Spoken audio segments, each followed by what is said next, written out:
Ladies and gentlemen, Craig Ferguson.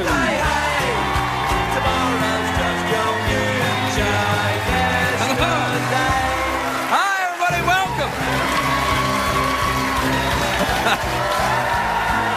Welcome. Thank you. Welcome to Los Angeles, California. Welcome to the Late Late Show. I am your host, TV's Craig Ferguson. Please, thank you. All right, that's enough. All right. Thank you. Now, please sit down, relax. Please try and pace yourself. This is a very weak show. We will need your help later on. You give it all up now. What you got for later? Oh, if I had a nickel for every time I'd heard that. It's a great day for America, everybody. Today is a great day for America. It is National Talk Like a Pirate Day. Today. I'm not going to do it. No. It's demeaning, it's beneath me. I don't think you should talk like a pirate all day. It would be going too far.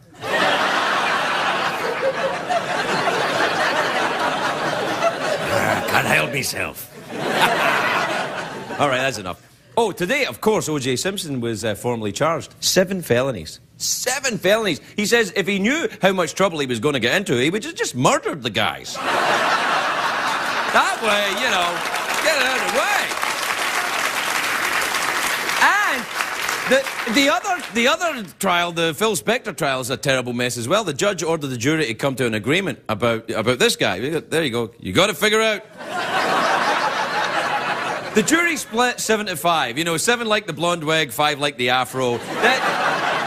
It's what they call a hung jury. That's a movie I saw. Never mind.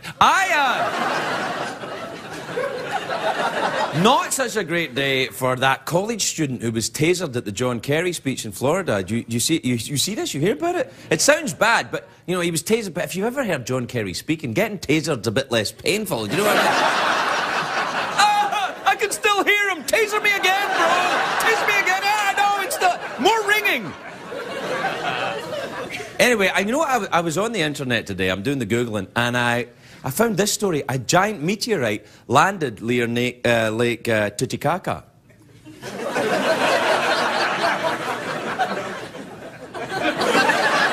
Now, obviously, there is nothing funny about a meteorite landing near Lake Titicaca. Just thought I'd mention it. Like I say, I found it on the internet. I was actually searching for something else, and up came...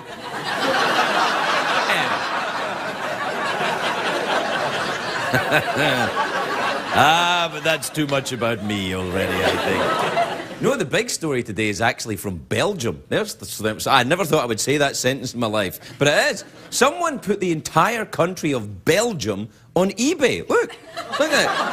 They did so. I know, it was for sale. The bidding got up to $10 million, which is insane. Who would pay that much for Belgium? Come on. I'm kidding. I like Belgium. If you don't know where Belgium is, it's kind of like the Canada of France, really, Belgium. Let's see, have you got a map there? There you are, you got Borat, and then Neverland, Narnia, Belgium right there. And there, that one in there. It's a lovely country. Of course, this Belgium for sale on eBay was a hoax. You can't buy Belgium on eBay. How would they ship it to you? It turns out the whole country was put on eBay by a disgruntled Belgian. Apparently there are some disgruntled Belgians. Which, I mean, I suppose that would imply that there's plenty of gruntled Belgians as well. You know, there's actually a place up on Hollywood Boulevard you can get a gruntled Belgian for $50. Very relaxing.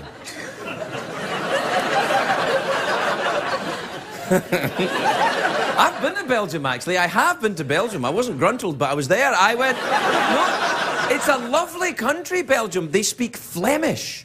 Which is a language based entirely on phlegm. And then... They love Donald Duck over there in Belgium. No, they got a lot of great things there. They got, in Belgium, they got the, give me a minute. They got waffles, of course. The Belgian waffle. They have the Belgian waffle.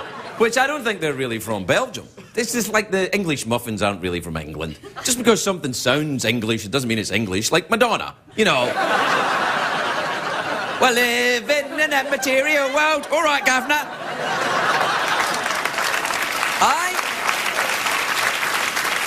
Now, come on, Belgium. We're in Belgium, Belgium. A lot of great things from Belgium. There's the waffle. You got your waffles. You got Jean-Claude Van Damme. Jean-Claude Van Damme. He's the muscles from Brussels. He was. He was the thinking man Steven Seagal. He was the poor man's Dolph Lundgren. He was. Van Damme was fantastic. See, do we have a picture of Van Damme? No, that's Van Gogh. Van Gogh was from Holland. He was Holland's unappreciated schizophrenic impressionist. And the thinking man, Steven Seagal. What's from Belgium? Brussels sprouts, they're from Belgium. Delicious. They're what broccoli wishes it was. And the Smurfs. Smurfs are from Belgium. Remember the Smurfs? Smurfs were interesting. They were little blue guys, lived in a forest. They had a little village, 50 guys and one girl. No wonder they were all blue. I suspect. Yeah.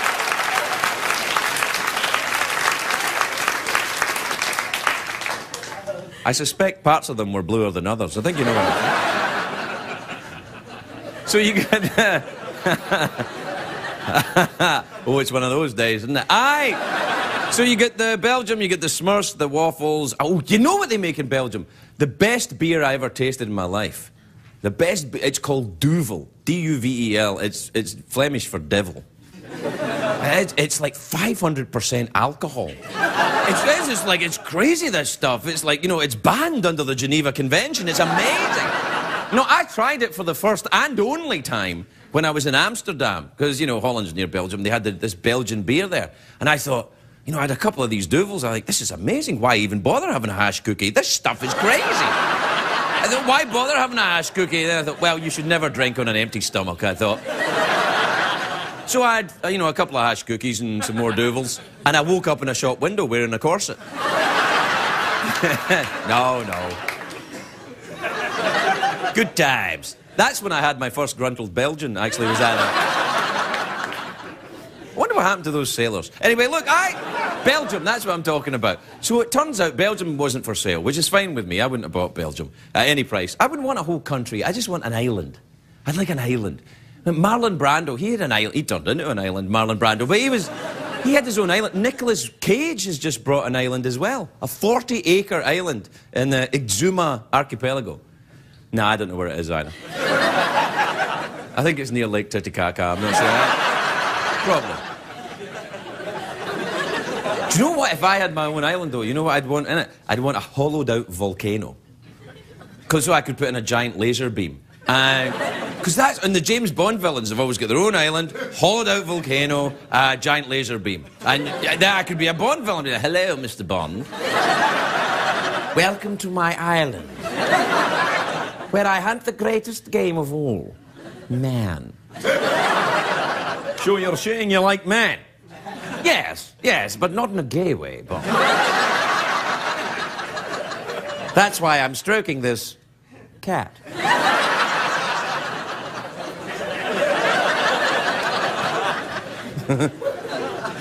I don't know what I'd call my island. Craigonia. Craigoslavia. Ferguson. No, I probably wouldn't call it... I wouldn't call it Ferguson. Anything with Astan at the end seems a little bit unlucky. You got Afghanistan and Pakistan, Jennifer Aniston. There you are. All right, we got a big show tonight. Dr. Phil McGraw is here, everybody. Kaley Cuoco is here. Bob Dubac is here. We'll be right back.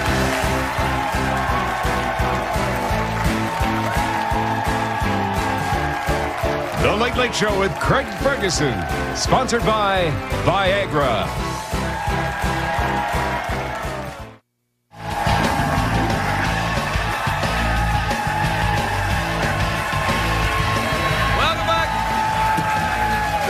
Welcome back, my naughty little donkeys. There.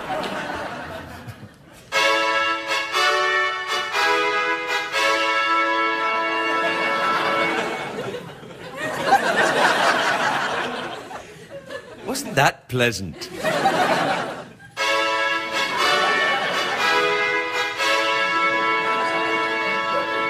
Well, that's all we got time for. Good night, everybody.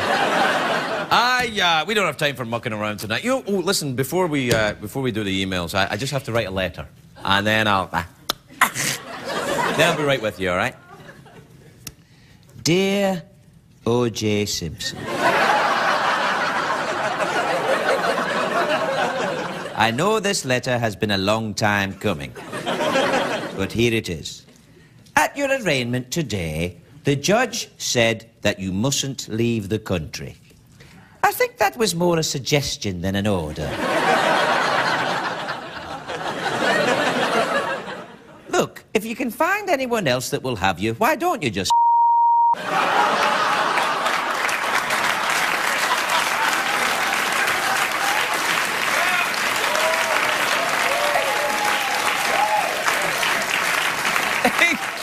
Excuse me, I'm trying to write a letter. This is private. Yours, etc., TV's Craig Ferguson. All right, get that in the mail and get it out there, will you? All right. Let's see, are we time for an email? We'll do an email, right? Yeah, we'll do one. Yeah. All right. Let's see, oh, no. Oh, here's one. This is from Flora in British Columbia, which is, isn't that Canada?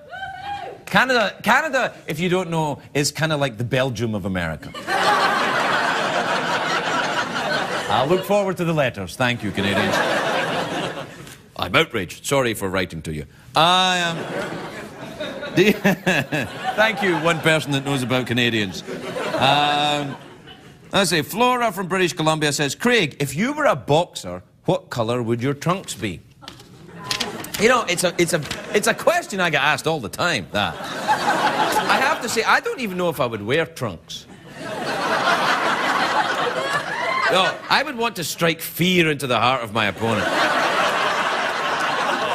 I'd walk out, I'd just wear gloves and a winning grin. I'd walk out like this.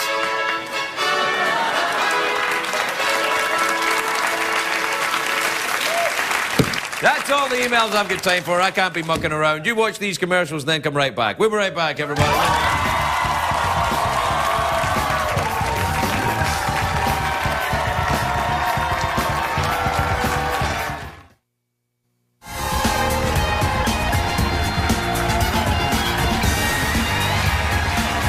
Welcome back. Welcome back, my naughty donkeys.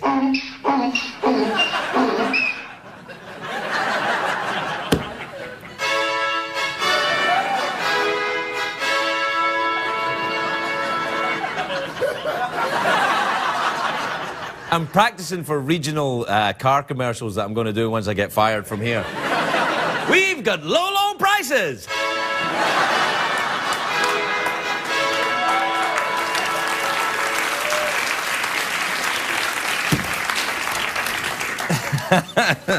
Now, you probably know this. J.K. Rowling, the author of the Harry Potter books, they're the most popular books ever printed, ever. The movies make more money than anything else. She's got tons and tons and tons of cash. And now she's set her sights on conquering the world of daytime television. Take a look at this. It's the J.K. Rowling Show. Here's J.K.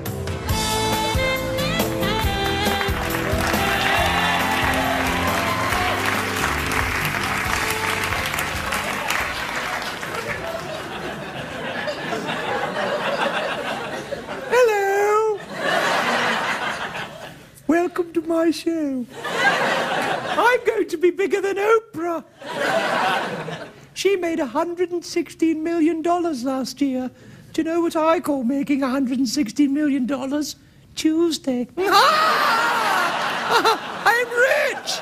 Look! I'm rich!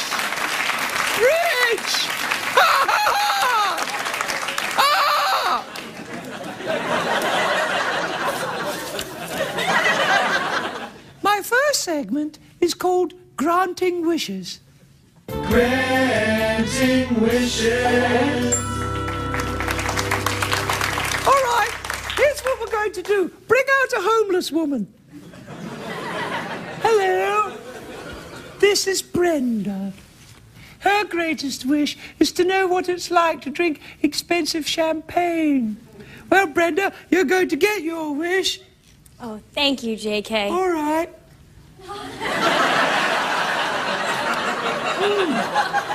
It's really lovely. That's what I like to drink, expensive champagne. Don't touch it. No, off you go. I don't like poor people.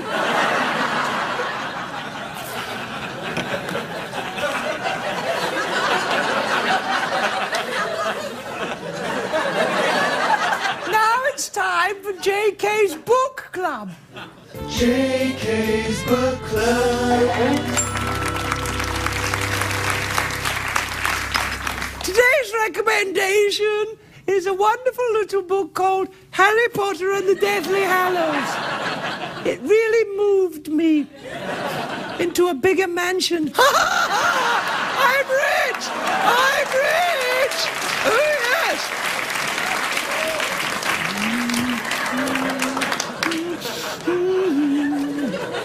Speaking of authors, please welcome my next guest, self-help expert, Dr. Nigel St. Damien. Hello.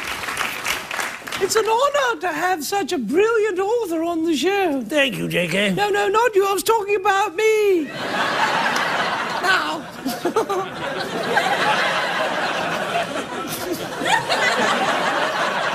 Oh, just put some money over there. Anyway, tell us about your book. Tell us about your book. It's called Inner Peace. Something we should all strive for. For example, I won't do anything for money unless it makes me happy. You're wrong. You will do a sexy stripper dance for me right now. Miss Rowling, I'm a member of the Royal Academy of Science. I'll give you $1 million. Hit it! All right. Yeah.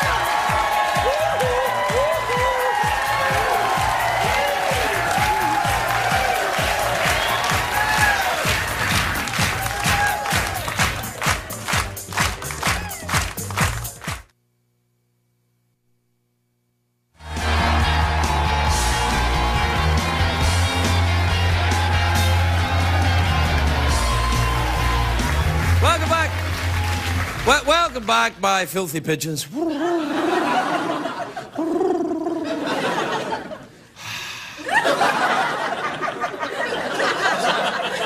My first guest tonight hosts the big daytime show, the Dr. Phil Show. It's now in its 6th season. Take a look at this. Welcome to my new set. It's Dr. Phil Now. This is where I will cover the stories, events, and breaking news that impacts you. From the shootings at Virginia Tech to public outrage over celebrities' behavior, or even dangerous teen trends that demand my immediate attention and yours, I can cover it all right here as it's happening. Please welcome Dr. Phil McGraw, everybody.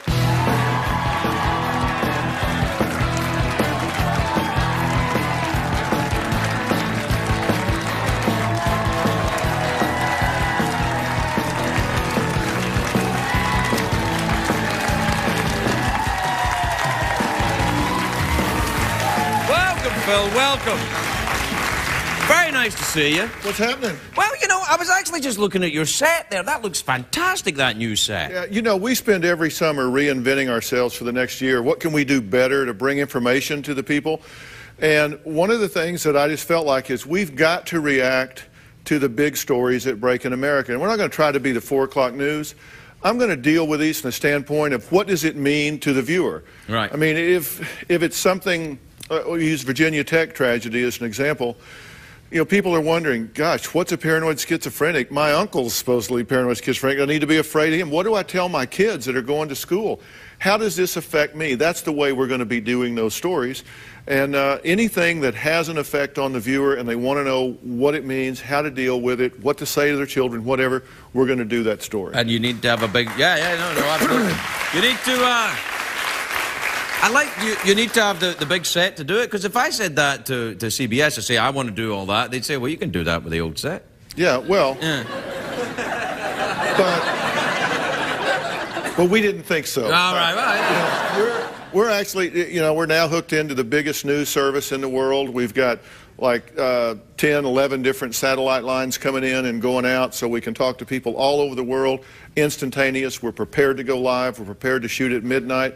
Whatever it happens, we're going to deal with it. So. Now, are you going to be live then? The show's going to be live all the time? Necessary. When it's necessary, it will be. Now, we still have our regular set. Yeah, what are you going to do this year? You're going to do, what about the usual staple stuff, you know, the addictions and the, you know, crazy folks? It's not usual. It's not usual staple stuff and crazy folks. These Phil, you have a lot of crazy folks interesting on your show. human interest stories. Yeah, and you got a lot of crazy folks there too. No, they got some crazy people there. We have some that are a little crazy, unique in the way they look at life. Yeah, no, it's good. I like the way you handle them as well. You're not dismissive of them, because sometimes I watch a show and I see the folks on it and I think, you know, they just need a smack. Well, my wife has made me promise that the last year I'm on, I'm going to move to cable and say what I'm really thinking. It'd have to be the final season. You've never lost your temper, though. I've never seen you actually lose your temper on someone, have you? No, that's because I edit the shows. No, I don't. Smart. No, I don't lose my temper about it. But I mean, I'm pretty straight with them about it. I mean, you're straight? Yeah. Don't be so disappointed. Hey, you know what I wanted to ask? breaks your heart. Yeah, it does actually. I kind of like. You know what I wanted to ask you about? You're a pilot, right? You do you're a private pilot. You fly around. You see. You know, because I've talked to you about this before. I'm terrified of flying. I've been taking flying lessons to try and combat my fear. How about that? Oh my God! Thanks for the warning. Yeah, I'm just saying. So you haven't soloed? I haven't soloed yet. Well, not in a plane. Yeah. You're back to the previous I'm talking about the earlier on thing now. Yeah. Okay. No, so you're actually flying like a Cessna? I'm flying like a Cessna 172. I go up there and I'm kind of... other pilots are like, yeah. Well, that'll get you over your fear. But no, I've been a pilot since I was 16. Really? Do you have do you have a little plane? Do you have a little fly around? I have a plane, yeah. Really? Yeah. And you fly it places? No, I don't. Oh, right. I have pilots that fly it. I don't fly myself anymore, but I still have my pilot's license. You do? How long did did it take you a long time to get it? Because it seems to me like I've been working at this for a long time. I've got 8 hours I've been doing this. 8 hours in a plane.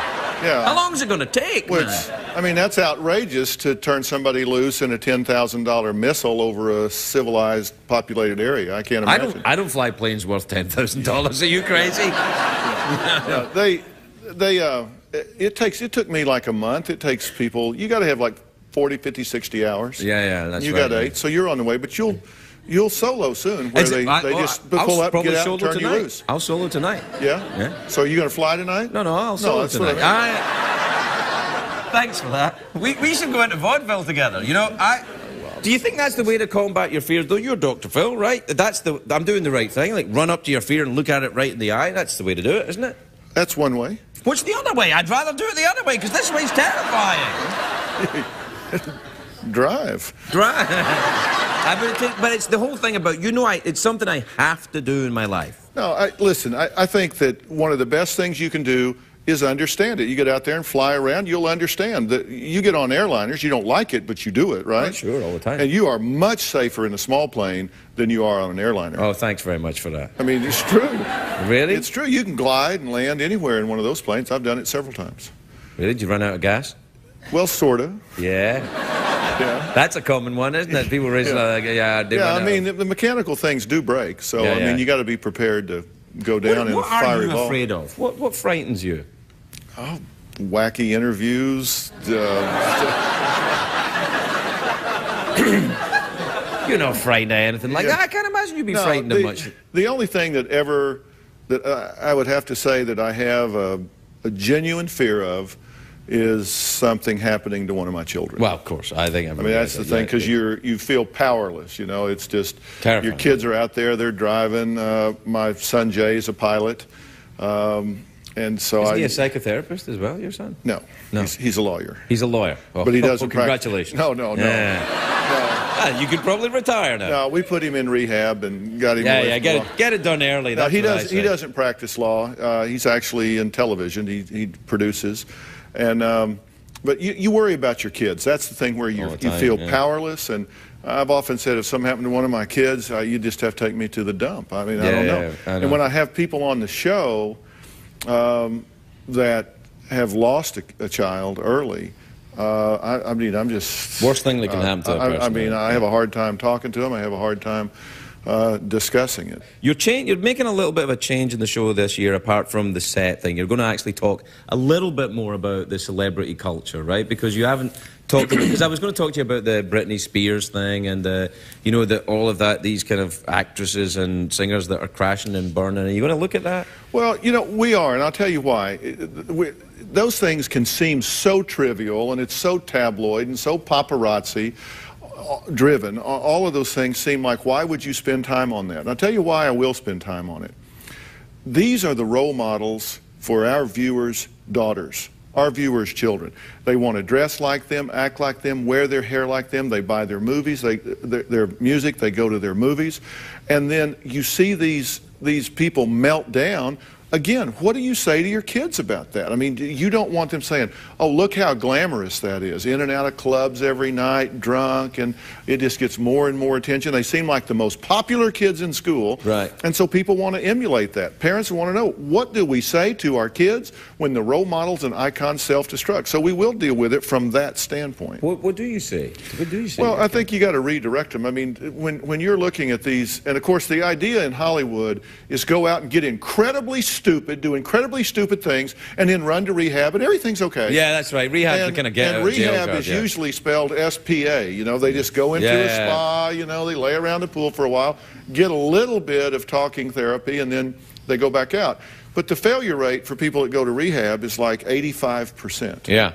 That's for people that actually go to a decent rehab facility. So, I mean, alcoholism and drug addiction, it is a serious disease. It's very complex. It's resistant to treatment. It's subject to relapse. So we haven't seen the end of this. But, you know, you see things where, like Lane Garrison, where somebody actually gets killed.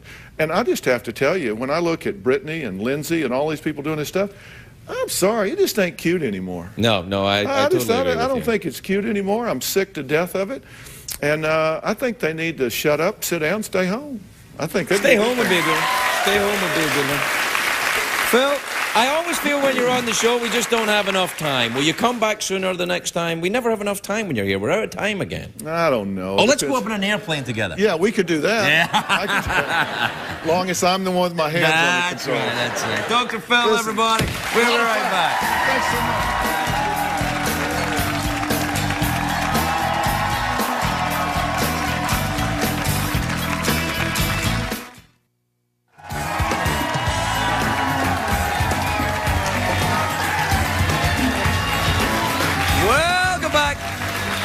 Welcome back, my frisky ponies. My next guest is a very talented young actress. She stars in the new CBS sitcom The Big Bang Theory, which premieres Monday night at 8:30. Take a look at this. I'm a Sagittarius, which probably tells you way more than you need to know. Yes, it tells us that you participate in the mass cultural delusion that the sun's apparent position relative to arbitrarily defined constellations at the time of your birth somehow affects your personality. Participate in the what? I think what Sheldon's trying to say is that Sagittarius wouldn't have been our first guess. Oh, yeah. A lot of people think I'm a water sign. Okay, let's see. What else? Oh, I'm a vegetarian, no, except for fish. And the occasional steak. I love steak. Please welcome Kaley Cuoco, everybody. Kaley Cuoco.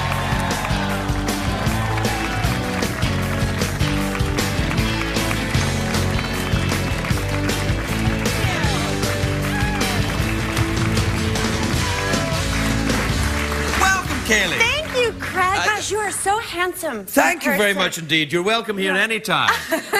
You look lovely. I love your dress. Thank I love you. everything about you. How are you doing the show? Is the show fine? Are you enjoying it? The show is great. I mean, I work with four boys. It's the greatest job in the entire world. There's only 4 guys work on the show? Four boys in the cast and me. So it's fantastic. No one takes up the makeup chair, hair and makeup, and I get right in there. Guys are gone. That will change. You watch. Once the show's been on for a while, the guys will be in the makeup chair longer than you. I know. Yeah. I'm waiting for that to happen. That happened to me with Drew Carey. Oh, God. Yeah. I hear that about him. Yeah, he's like, that's my chair. Get out, bitch. Yeah, I've heard that about him. That's too bad. It is. It's hard work. Now, what's the show about, the Big Bang Theory? Big Bang Theory, okay, is about physicists. Johnny Galecki and Jim Parsons are physicists. And I thought you'd be the physicist. I know, a lot of people think that, but it's not. Right. And so it's... That was very sweet, though. Thank you. Yes, so their whole world is about science and math and, you know, numbers, and I move in next door. Right. And I'm kind of just this free-spirited, you know, fun girl who's just wants to have a good time and wants to hang out with these guys, and they're terrified of her. Don't ask me why. Are you, in your own life, a free-spirited fun girl that just wants to have a good time? I'm a little more anal than my character. Hello. Yeah.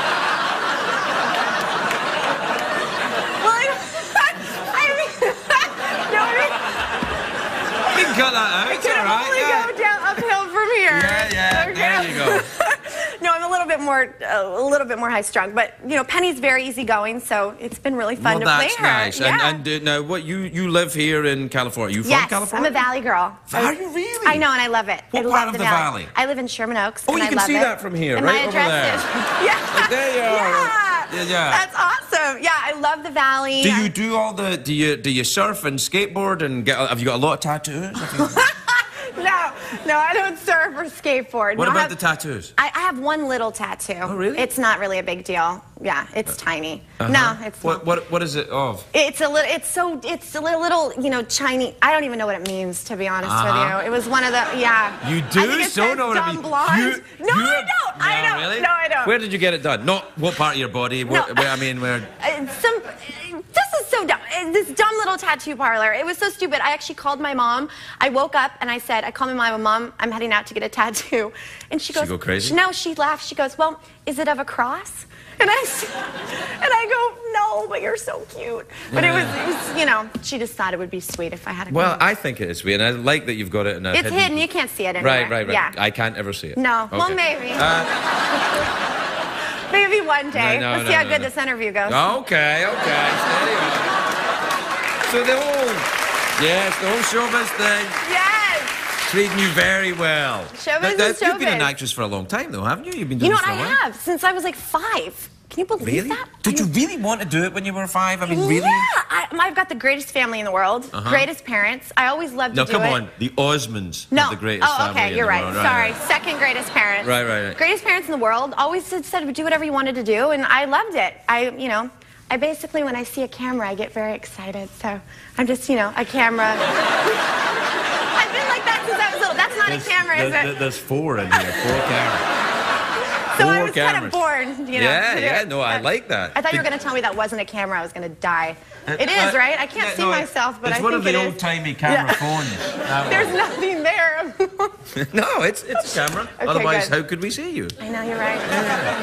Are you very kind of Californian? Do you do the like wheatgrass and eat right and are you a vegetarian, all that You know stuff? what's that's so funny you asked me that. I Is it? decided, yeah, no, it really is. I decided a week ago I'm a vegetarian. Wow, how's that going? I decided a week ago. It's kind of hard. I really wanted to have a steak tonight. Did you see that?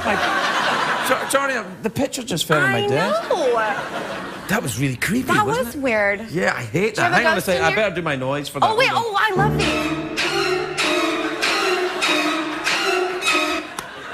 I liked the one where you were the car salesman. That's very impressive. Thank you. Well, do you drive a Prius? Do you drive the... No, I'm not that weird. No. Right. But you're vegetarian. No, well, I'm a vegetarian as of last week. Right. I'll probably change my mind tomorrow. I really want a steak tonight, so... Yeah, oh, my God, it's like the clip. I swear I didn't mean to do that. Like the clip where never no mind. one's judging you Everyone's here. like, You're I don't amongst remember. friends. It's all right. No, I was a vegetarian for a year. You know what got me? Yeah, and then I was in an airport one morning, smelled a bacon sandwich. And you wanted it. Gotcha. Bacon will get you every time. I was like, no. I know. For a year, though, that's really good. I know. And then, no. Yeah. I don't blame you. I like bacon, too. Bacon, it's nature's candy. I'm telling you, it'll last like a week. Nature's candy. Kelly, it's lovely to meet you. Good luck with the show. Kaley Cuoco, everybody. We'll be right back with Bob Dubac.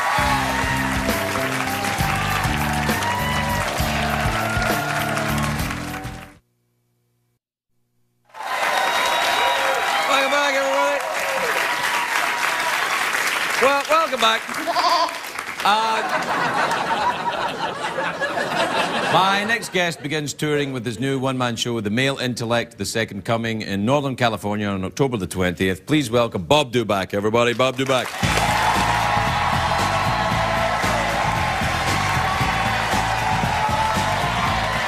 Okay, fine. Need to forewarn you folks that I'm trying to learn how to say what I feel, which means if you invite me over to your house and say, Bob, make yourself feel at home, I have to go, all right, get out.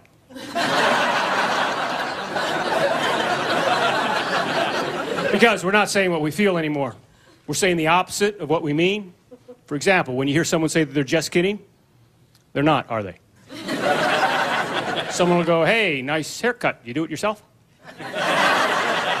I'm just kidding. They weren't, were they? And it's infected all of our buzzwords, all of our catchphrases. When we say we're just kidding, we're not. When we say we're not kidding, we are. And when we say no lie, it is. I'm not kidding. You know? And when someone says, you know, you don't, they do. You know? Now, this is interesting. When people say this is interesting, it usually never is it? Do you ever notice that? And do you ever notice when people say, do you ever notice what they want you to notice isn't worth noticing? Do you ever notice that? Isn't that interesting? When people preface what they say with, this may sound stupid, there's no may about it. It's going to be stupid. It's going to be stupid in May and the other 9 months. I'm just kidding. Now, when people say, hey, I'm just saying, after they said something, that means what they were saying wasn't worth saying because they had to remind you that they said it. When people say that's a fact, the truth is, they have no idea. And anytime anybody says, don't worry, we'll figure it out, worry, because you're going to have to figure it out all by yourself.